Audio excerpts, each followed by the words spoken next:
Good morning sa ating mga ka-technician ko dyan at sa mga sulit kong mga subscriber, mga viewers sa Facebook, sa YouTube channel na Able Tech. Sa ngayon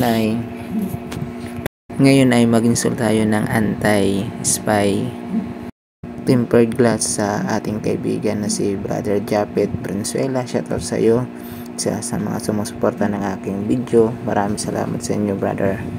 At ngayon ay alisin na natin yung dati niyang nakalagay na protector, yung screen protector. Alisin natin, at bago alisin natin ay lagyan natin ng konting alcohol, and then dandahanan natin pag alis at linisan natin.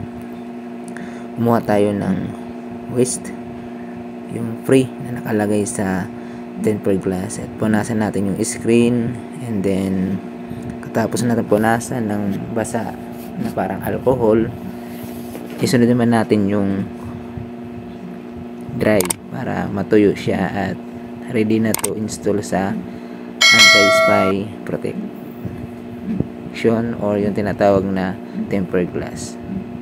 So pwede kayo mag-apply nito, mas maganda ito para anti-spy, para hindi makita yung mga chat nyo sa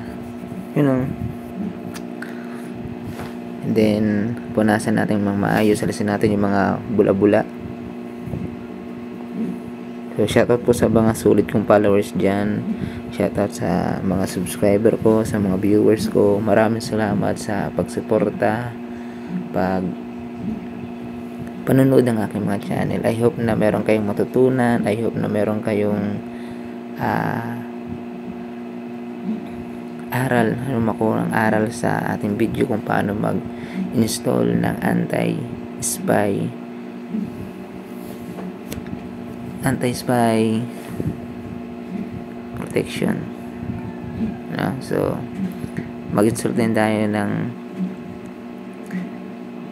tempered glass sa camera, sa back camera niya. So yun, maraming salamat sa panonood ng aking video. God bless po sa ating lahat. I hope na patuloy nyo pong suportahan, patuloy nyo pong i-subscribe, patuloy nyo pong i-share yung aking video, patuloy nyo pong i-like, mag-comment kayo sa aking channel. Maraming salamat po sa pagsuporta sa aking channel. God bless po sa ating lahat. Pagpalain tayo ng Diyos.